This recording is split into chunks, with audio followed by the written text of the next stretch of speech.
Hello, auxiliary members. It's Cynthia Brandt, coming to you from my very glamorous home office right here in my kitchen. I hope you all are healthy and doing as well as you possibly can during what is this really challenging time. I want to applaud all of you for celebrating the Auxiliaries Endowment, even as a virtual event.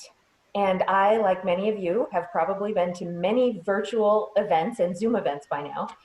I was really inspired by all of you and this wonderful community. So if you missed that event, you can continue watching this program and you will learn all about the work that the Auxiliaries Endowment has funded, including a really special focus on type 1 diabetes. That is with Dr. Priya Prahalad, and she shares really great work that she's doing that's been funded by the endowment. Now, I especially want to thank each and every one of you for the time, the effort, the heart, the love, and of course, also the financial contributions that you give to Packard Children's Hospital. The Auxiliaries has provided unwavering support for the hospital for the past 100 years. That includes a lot of good times and a lot of challenging times like we're having today. It's generations of strong women in our community generating support for our hospital and to help kids who need us most. Because of your effort, Packard Children's can offer extraordinary care to all of the kids who come through our doors. Now, it's a 100-year legacy, yes, but the Auxiliaries Endowment is also still really nimble, very responsive to changing needs. So I want to make sure, as an example of that, that you all know about the cleaning robot. This is one of my favorite examples of philanthropy during the coronavirus pandemic. And it was at the very beginning when we were just learning about the virus, and the hospital said to us at the foundation, we really need help buying some special equipment that uses UV light to disinfect the surfaces in the hospital. And sure enough, the Auxiliaries Endowment Board stepped forward to fund one of these cleaning robots. And it was so exciting. And then at the foundation, we told another family about it, and another donor, inspired by all of you, funded the other cleaning robot. So super grateful for that. Nancy Larson talks about the Auxiliaries Endowment as an angel investor. You can come in really early to help different projects. And in fact, since the endowment launched in 1999, more than $14 million has come and gone to almost every part of the hospital. Right now, the endowment generates about $1 million a year. It's amazing. Now, not every one of you, not every auxiliary member has contributed to the endowment yet. So I really want to make a pitch that you will consider doing that. Individual members make donations to the endowment. It all goes into a single joint fund. And the principal, the amount that you've given and everyone has given, is never used. That just grows and grows in perpetuity. What we use is the income, or you could call it the payout from that fund. And we have a special opportunity this year through the end of calendar 2020, which is actually getting to be pretty soon, just 2 months. Every gift you make will be matched. Every gift to the Auxiliaries Endowment will be matched. So now is absolutely the time if you have ever been thinking about doing this. Now, by watching the rest of this video, you'll learn more about this challenge, the 2020 challenge. And of course, you can also contact my colleagues. I hope you already know Jean Gorman and Shadi Parvar. Their contact information is in the email that we sent you, and you will love working with them on your gift. So in closing, I want to thank those of you who have already made a gift to the Auxiliaries Endowment. By latest count, 106 people have already given to the endowment. I also want to encourage those of you who haven't done that yet to get started. This impact that you have through the Auxiliaries Endowment will continue forever. So on behalf of the foundation, on behalf of Packard Children's Hospital, I want to thank you for everything you've done, appreciate your commitment to ensuring that the hospital can provide really outstanding care for all kids today, tomorrow, and forever.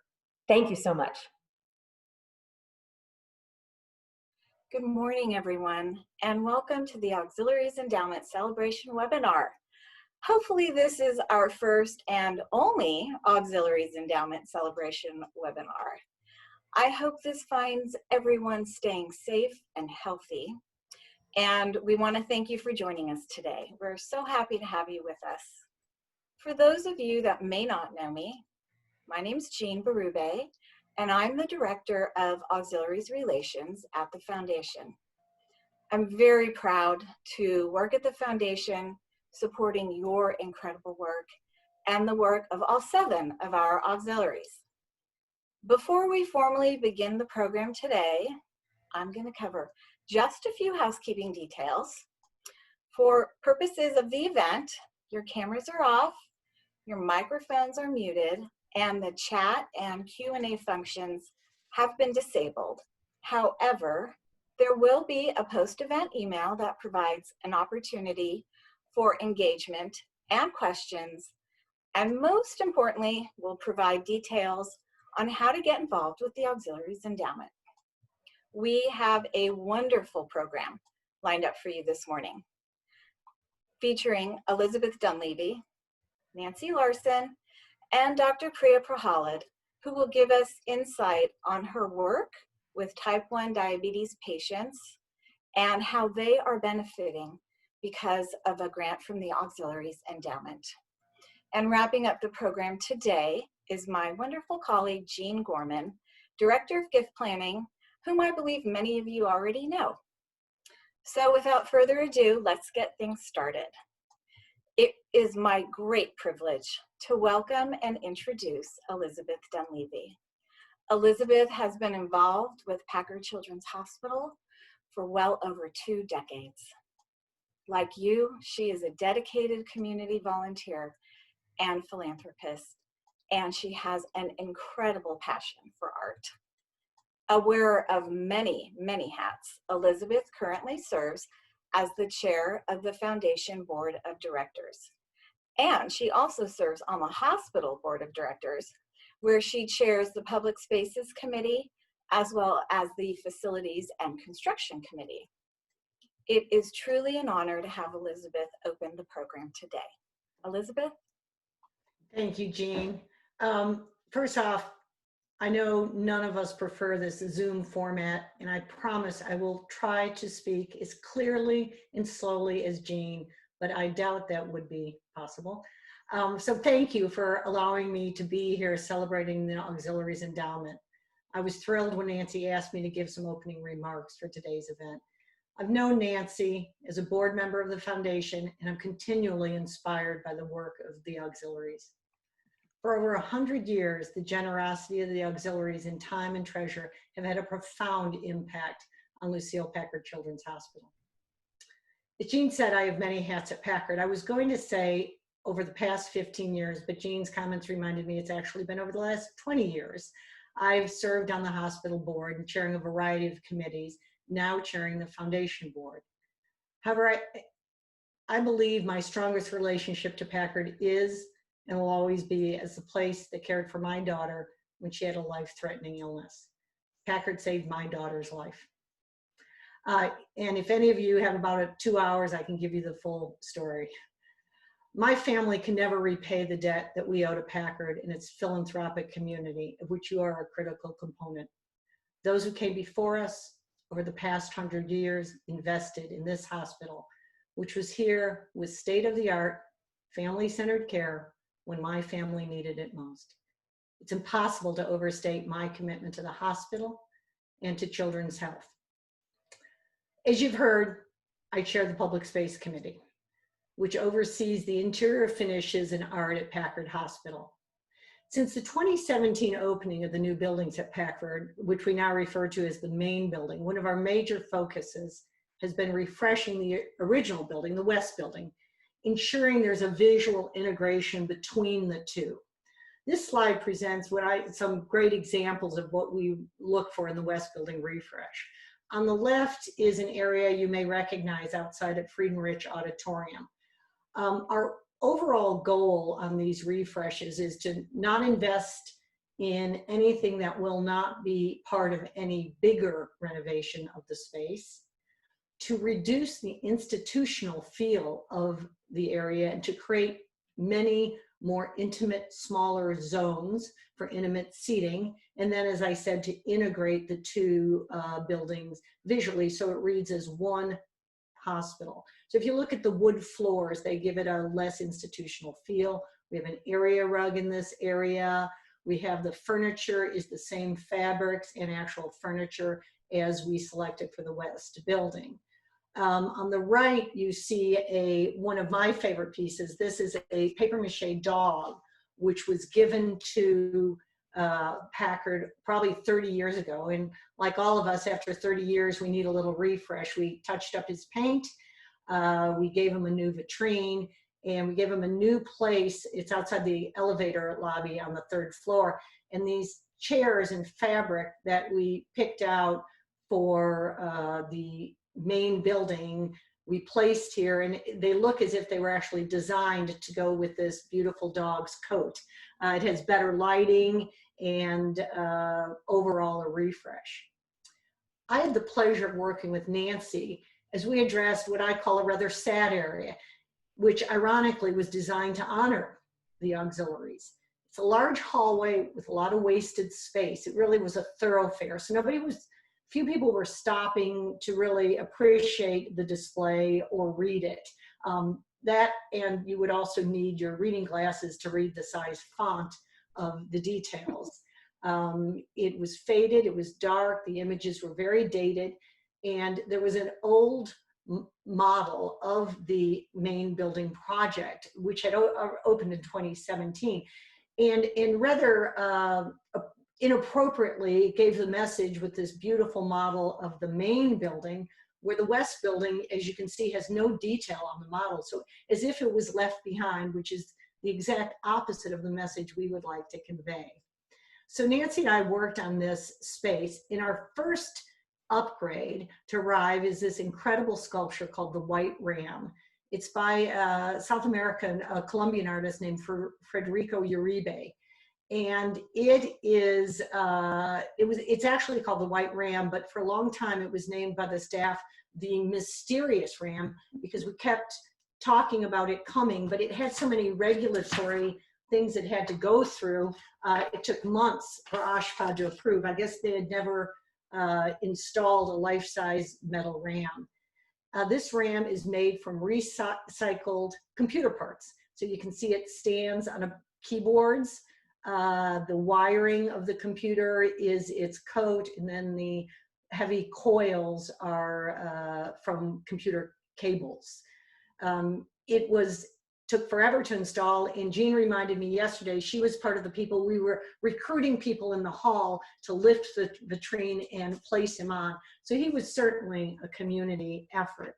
The second large upgrade is the new foundation display, which we're very proud of. On the left, you have the history of the auxiliaries endowment and the donors. And on the right, the history of the auxiliaries themselves and their current presidents. You can see we have very active contemporary photos on the right exhibiting the joyfulness and Packard as a place of energy and healing, and more representative of the diversity of the community that we serve. And now you look at the entire area. And what we've done is we've created an intimate seating area where people can admire the sculpture and learn about the auxiliaries or just relax. The history of the auxiliaries, which is presented on this wall, is a rich and active one. What is evident is a love of Lucille Packard Children's Hospital, a common interest in volunteering in a wide variety of areas, and a dedication to fundraising in support of our patients and families. As women in philanthropy, we are a force. Our collective impact has been and continues to be profound. Today, we're here to highlight an incredibly powerful way of giving, the Auxiliaries Endowment. As donors and women in philanthropy, we not only want to have an immediate impact, we want to plant seeds for the future. Supporting an endowment is one of the most significant way to plant these seeds. An endowment represents a donor's values, and it brings a sustainable purpose, permanent source of funding for those values. The Auxiliaries Endowment is a tangible belief in our hospital, the importance of children's health, and the critical role it plays in serving our community. And finally, the endowment provides the ongoing income, which gives our critical programs sustainability. I want to thank each of you for this incredible legacy, for investing to care for the future generations of our children, of our mothers, and our families. The scope of what your endowment has done to support children's health at Packard is both wide and deep. We're going to hear later about one of the grants the endowment has made, and it's deeply inspiring. So now it's my pleasure to introduce Nancy Larson, who, unlike me, I'm sure does not need an introduction to all of you. Nancy's commitment to the auxiliaries, to the endowment, and thus to children's health has been an inspiration to me. And above all, Nancy is a pleasure to work with and a pleasure to get to know. So thank you again for inviting me to be a part of this. I'm deeply honored, and I will now turn it over to Nancy. I hope you all can hear me. There's construction going on right outside. But thank you so much, Elizabeth, for your kind words. And thank you also for helping us to refresh that area. Not only what you saw, but also Elizabeth was very key in getting us we had found ultimately the original cornerstone from the Auxiliaries Endowment from, I think it was 1929. And we were having trouble getting it positioned and moved. Boom, mentioned it to Elizabeth and it was in there the next day. So she's a force to be reckoned with, that's for certain, and a force for good at the hospital. There's a lot that we have in common with Elizabeth, chief of which is our joint aim of improving the lives of patients at our hospital and in the community. Today, I will share with you a few of the many gifts that the Auxiliaries Endowment has given to the hospital over the years and this year. And we will also celebrate those of you who've made a commitment to be members of our endowment. And we will introduce those of you who have not to ways that you too can be part of this effort to support the children of LPCH now and forever. As Elizabeth said, the Auxiliaries Endowment is truly an extraordinary gift to the hospital. When it was established 20 years ago, the aims were threefold. One, to assist in providing funds to launch pioneering initiatives, such as the amazingly successful Chariot program that alleviates stress and pain during procedures using distraction techniques, such as virtual reality and augmented reality. And then number two was to provide bridge funding for the hospital, for hospital-related projects at pivotal junctures. So this year, at the beginning of the epidemic, we helped complete a resource on telemedicine guidelines for practitioners to use as they moved from pretty much overnight 100% in-person visits to 100% televisits. That was a project that had been ongoing, but needed a bump of funds in order to get it out there at that critical moment. And then finally, to expand existing pediatric services and programs, something our next speaker will address. So all of these are three critical needs that we fund. Now, I remember attending the launch luncheon for the endowment 20 years ago. It was at the California Cafe, and I'm sure many of you were there as well. It was my first year as a volunteer with PAA, and I also remember being very impressed as Louise Scott explained the aims and desires for this great gift to the hospital, to leave a legacy that would sustain the very best care for children and families.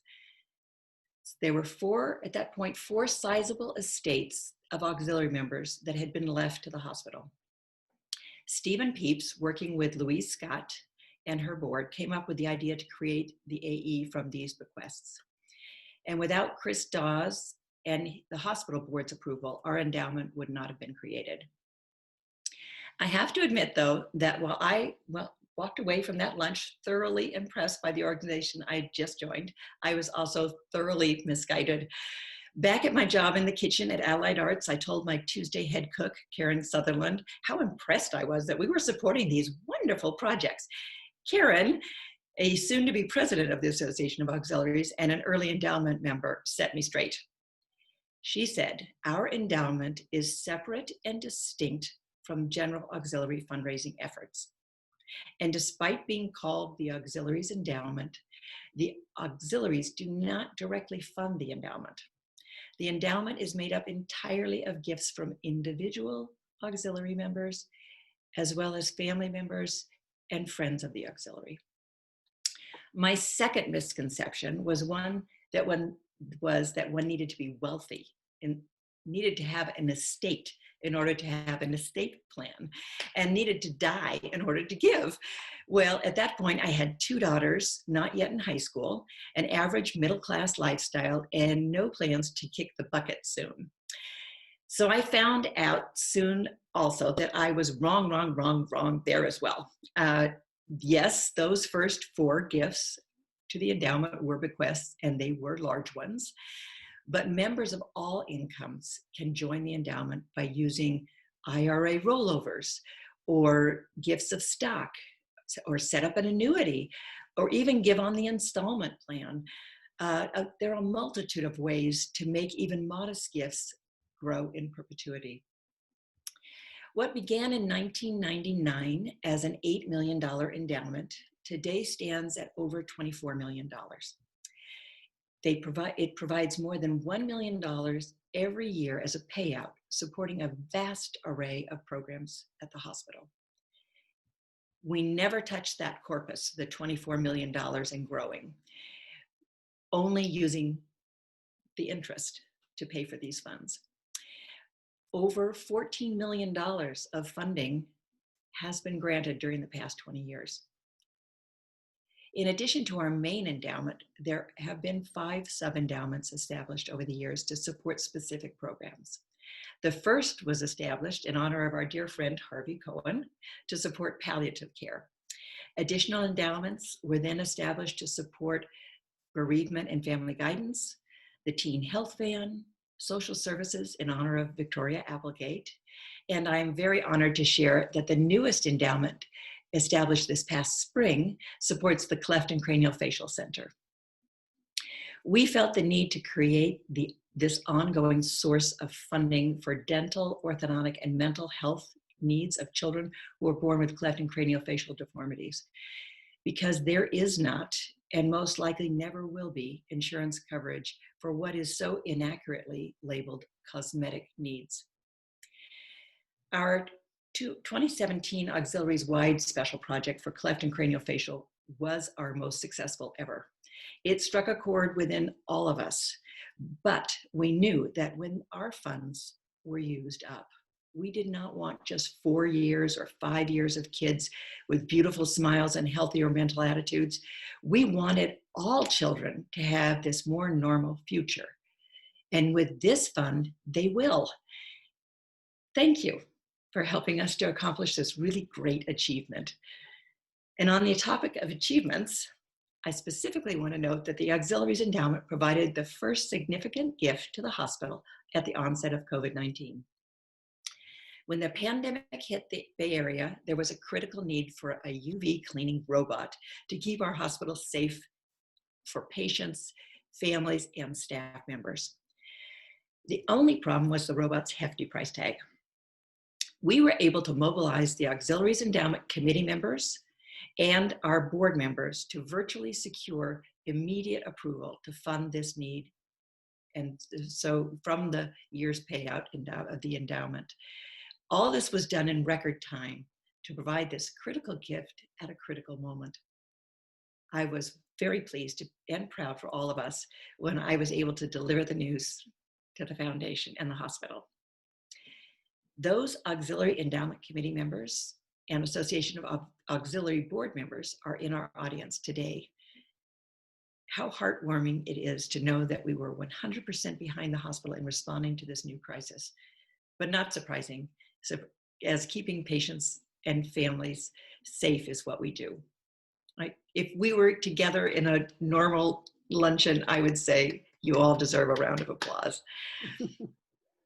Now, as this crazy year of COVID has shown us, we may not be able to work our shift at the shop, serve our guests at the Nutcracker tea, or dine and dance for a cause, but the needs of the children in the hospital continue. Endowments such as ours provide a reliable source to fill those gaps, always working for the care, alleviation, and prevention of disease and the toll it takes on patients and families. So I want to personally thank the more than 100 auxiliary members that have chosen to make a gift to our endowment. Your impact is being seen and felt by patients every day. Often, when I was back at the hospital as a volunteer, I could walk around the hospital and say, we did that, we did that, we did that. But I can still do it in my head. It's a legacy that you and your family will cherish forever, to know that you did that. If you're not yet a member of the Auxiliaries Endowment, I hope you'll consider joining me and the other members here that have chosen to continue their volunteering efforts of providing care to patients and families at the hospital in perpetuity. This is easier than you would imagine and more exciting than ever with this year's 2020 challenge. Jean Gorman will talk about that at the end of the program. Every spring, the Association of Auxiliary Board members hears from all of the areas of the hospital with requests for funding from our $1 million plus payout. This is an exciting and daunting time for all, as every proposal is worthy, but some rise to the top. 15 months ago, we heard from our next speaker, Dr. Priya Prahalad. She won our hearts and our support with her project to help newly diagnosed children with type 1 diabetes who are on public insurance. She will share with us the amazing work she and her team are doing as a result of our grant. Dr. Prahalad is a clinical assistant professor in the Department of Pediatric Endocrinology. She received her medical degree and her PhD from Georgetown University. She completed her residency and fellowship at UCSF before joining the faculty at Stanford in 2016. She's interested in using technology to improve care and quality of life in children with type 1 diabetes. And she is especially interested in closing access gaps for children with public insurance. We are honored to have her here today to give us an update on her work and our funding. Dr. Prahalad. Thank you, Nancy, for the kind words. So before I begin, I would like to extend my genuine thanks to all of the members of the Auxiliaries Endowment. I know that your personal gifts made the grant to our program, as well as many other programs throughout the hospital, possible. This is a true testament to your passion and commitment to providing the best possible care for children. I went into the field of pediatric endocrinology not only because of my intellectual interests, but also the opportunity to build long-term relationships with patients and their families. During the course of my career, care for children with diabetes has advanced rapidly and improved the quality of life for children with type 1 diabetes. However, these advancements are not available to all children with type 1 diabetes. Public insurance coverage of the newer technologies is lacking, and our most vulnerable patients are being left behind. I applied for the Auxiliaries Endowment Grant to help cover continuous glucose monitoring technology, or CGM, for our publicly insured children with type 1 diabetes so that they can participate in our innovative work to improve outcomes and quality of life.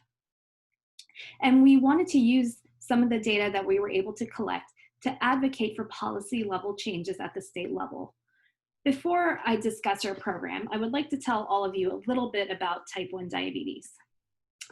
Type 1 diabetes is an autoimmune condition affecting the insulin-producing cells of the pancreas.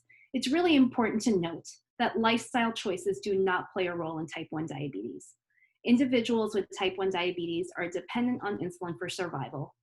For people with type 1 diabetes, very low blood sugars can be life-threatening. And over the course of a lifetime, very high blood sugars can lead to complications in the heart, the eyes, kidneys, and nerves. Most children who are diagnosed with type 1 diabetes have never had any medical problems. The diagnosis is shocking to both children and their caregivers, and their fear is even more intensified when they come into clinic and are handed the following bag of supplies and told that over the next 4 to 6 hours, they're going to learn how to use these supplies to help keep themselves or their child alive and happy. In addition to the supplies I showed previously, patients and their families are provided with these 2 books to learn more about diabetes and to serve as reference guides. And this is a typical diabetes bag that's carried by children. It has everything that they need to take care of their diabetes or to treat any low glucoses. I'd like to talk a little bit about what the care of diabetes entails. The first step in diabetes management is glucose monitoring or checking blood sugars. This is typically performed by a finger prick and placing a drop of blood on a test strip. For really tight glucose control, children need to prick their fingers 6 to 10 times a day. And kids don't like this because this is really painful, like the kid in this picture. And also it takes a really long time. For example, imagine a teenager who's having lunch with their friends and they're trying their best to not be different. But for them, checking their blood sugar involves taking out their diabetes bag, then pulling out the glucometer, cleaning their finger with an alcohol wipe, then placing a test strip in the glucometer, then pricking their finger and placing that drop of blood on the test strip, and then waiting for a result. All of these steps can make them feel different, and it's very challenging. The next step of diabetes management is carbohydrate counting. So any food with carbohydrates must be measured, and this is used to calculate a dose of insulin.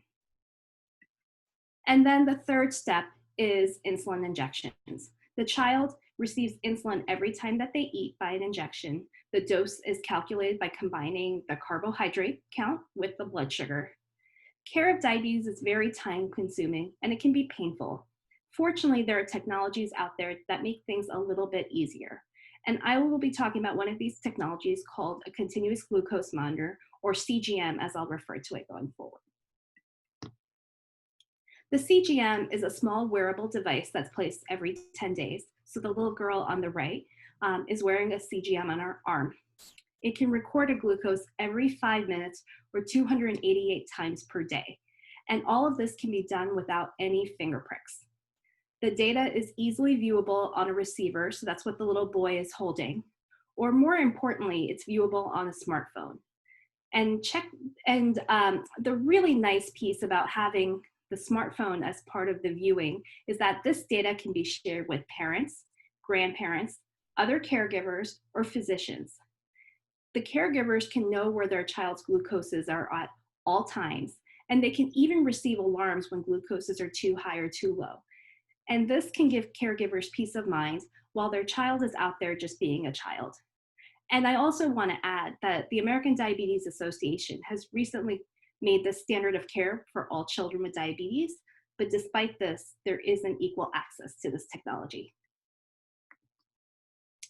So as I mentioned, CGM Access is not very straightforward. It's more straightforward for children on private insurance. All they need for insurance coverage is a prescription. For children on public insurance, they need to check their finger with a finger prick at least 4 times a day for at least 1 month before receiving coverage. If they're lucky enough to be approved, they must continue to prick their finger 3 times a day for ongoing approval, even though this device does not require this. The FDA has said that the data from these devices can be used to make insulin dosing decisions. And unfortunately, even when CGM is approved, public insurance periodically changes their reimbursement, and this can lead to temporary gaps in coverage. And what we've seen in our clinic is that CGM use can improve blood sugar control in our entire population, including those with public insurance. But when children lose insurance coverage of CGM, their blood glucose control worsens. And even if they get restarted on CGM, their blood glucose control is never as good as it initially was. And so it's really important not just to have access to CGM, but to have continued access to CGM. And why is this important? So in this slide, we're looking at glucose control in the first 18 months of diabetes diagnosis in our clinic before the CGM became standard of care. The orange line is the goal, blood sugar control, and the goal is simply below that line. The solid line represents our patients who are privately insured, and they spend several months in goal. The dashed line is our patients who are publicly insured. And unfortunately, they have very little time and goal, and disparate access to technology can widen these gaps. So we created a program called the 4T program, which stands for Teamwork, Technology, Targets, and Tight Control. And the goal of this program is to improve outcomes in children with type 1 diabetes. We started the program by focusing on those who are soon after diagnosis, because this is when patients and families are eagerly engaged in trying to improve glucose control and learn everything they can about diabetes. And CGM technology is the technology centerpiece of this program. The two primary components of this program are starting CGM within the first month of diagnosis, and the second component is a weekly data review by a member of the care team to provide dose adjustments and education. Due to a lack of public insurance coverage, when this program first was rolled out, we were only able to provide this program to our patients with private insurance. But thanks to the Auxiliaries Endowment, we have been able to offer this program to all of our patients. And one of the reasons this is really important is frequent review of data and making dose adjustments is associated with better glucose control. But less than half of our patients live within 45 minutes of a clinic site. And so coming to see us for a dose adjustment can result in a loss of a half day of school or a half day of work. So having the ability to do remote data review is really important. So how has the Auxiliaries Endowment funding supported this program? Thanks to the Auxiliaries Endowment, we have been able to offer this program to all of our publicly insured children.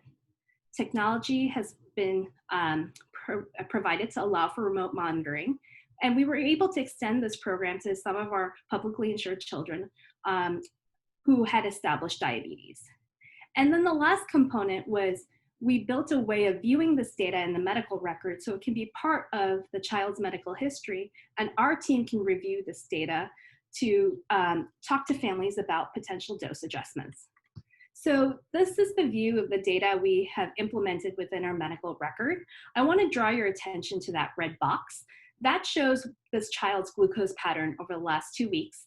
And this is what we look at as diabetes providers to interpret the data and provide dose adjustments. With the generous funding of the Auxiliaries Endowment, we have been able to offer CGM to toddlers who cannot recognize symptoms of very high glucoses or very low glucoses. We have been able to offer CGM technology to children who are living in shelters, and they are unable to receive supplies even though they have insurance approval because they don't have a permanent home address. We have been able to bridge gaps in insurance coverage when the public insurers have changed their policies. We have provided technology for remote viewing, so caregivers, so this technology not only lets us view the data, but it's also the technology that allows caregivers to view their child's data when their child is not with them. So the caregivers can be safe while their child is enjoying childhood. And most recently has facilitated data sharing for telehealth during the COVID-19 pandemic. In part due to the evidence that we have from patients who have been helped by the Auxiliaries Endowment funding, public insurance has changed guidelines to allow for continued CGM renewal for our publicly insured kids without additional finger pricks. And this is really important because the device never required finger pricks. And we are continuing to work with the public insurers to make this standard of care for all children with type 1 diabetes. Once again, I would like to extend a very heartfelt thank you to the Auxiliaries Endowment for allowing us to share this life-changing technology with our publicly insured patients. I would like to close my talk with some quotes from our patients who have benefited from this program. A mother of a child who would wake up every night to make sure her child was not having dangerously low blood sugar said, "I can finally sleep through the night." A teenager who has tried for months to get approval said, "I have wanted a CGM for so long." And a very young child with type 1 diabetes, most importantly, said, "No more pokes." Once again, I would like to thank all of you, all the members of the Auxiliaries Endowment, for your generosity and for helping the children in our program. And now I would like to turn it over to the Director of Gift Giving at the Foundation, Jean Gorman. Thank you, Dr. Pahala. This is Jean Gorman. I'd also like to extend my appreciation to Elizabeth Dunleavy and Nancy Larson, and to all of you who have tuned into this call. We deeply, deeply appreciate your commitment to Packard Children's. And I want to give a special shout out to all the members of the Auxiliaries Endowment Committee. You have helped us build this program, and now it's a very significant one for Packard Children's. As some of you know, type 1 diabetes is personal for me. And I'm sure in this audience, there are a number of people that can say the same. In 1993, my nephew Jack was 5, and he was diagnosed with type 1 diabetes. I distinctly remember visiting my sister and watching him prick his finger to test his blood and feeling tremendous empathy for what that simple action meant as I thought about the rest of his life.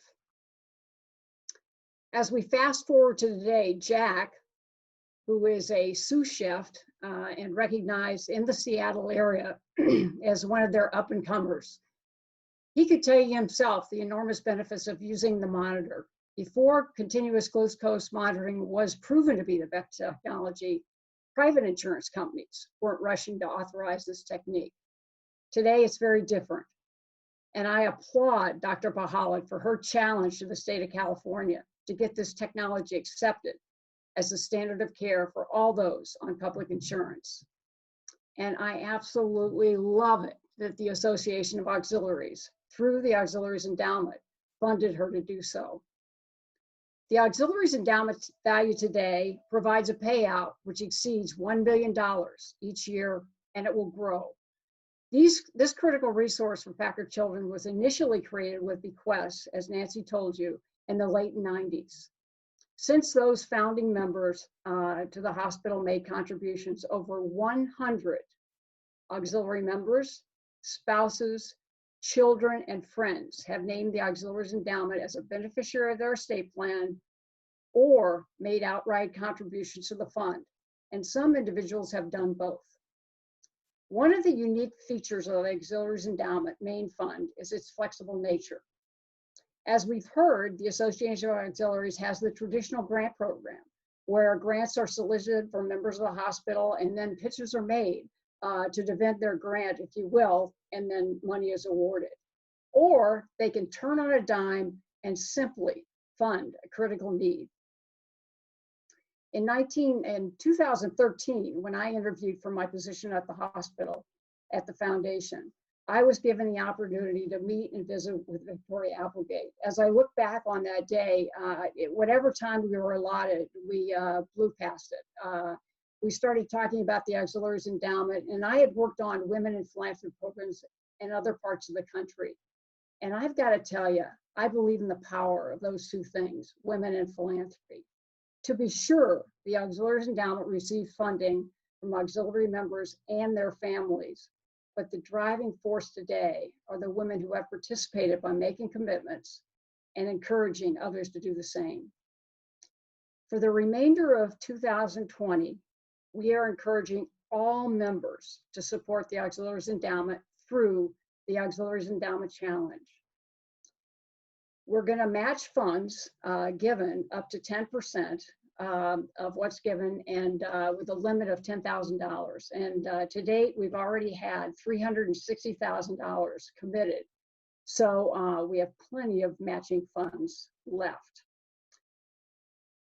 For each dollar committed, whether it's outright or deferred, it'll be matched up to $10,000. So for example, if someone gave $1,000 today to the Auxiliaries Endowment, we'll match that gift up to 10%, which would be $100. And you can direct it to the Auxiliaries Endowed Fund of your choice. At the same time, if you were able to name the Auxiliaries Endowment as a beneficiary of a retirement fund for $25,000, we would add $2,500 to the Auxiliaries Endowed Fund of your choice. It's an exciting program. It only lasts until the end of December. And we want all auxiliary members to participate in whatever way they can. The Auxiliaries Endowment, which I might say is uniquely Packard Children's, will serve as an enduring reminder of our auxiliary members' willingness to share their time, their talent, and their treasure to enable Packard Children to provide extraordinary care to our patients and their families. Let me say this again. For each new dollar you commit to the Auxiliaries Endowment before December 31st, you will receive a 10% match up to $10,000. If you gave last fall and you want to make another gift this fall, your new gift will also qualify for the match.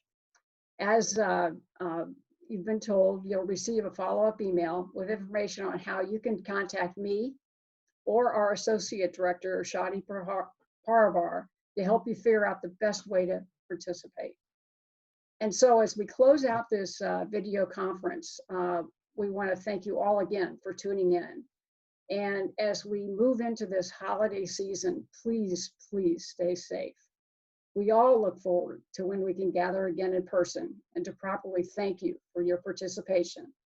In the meanwhile, reach out to Shadi or me. We would have really enjoyed talking with you. So thank you and goodbye.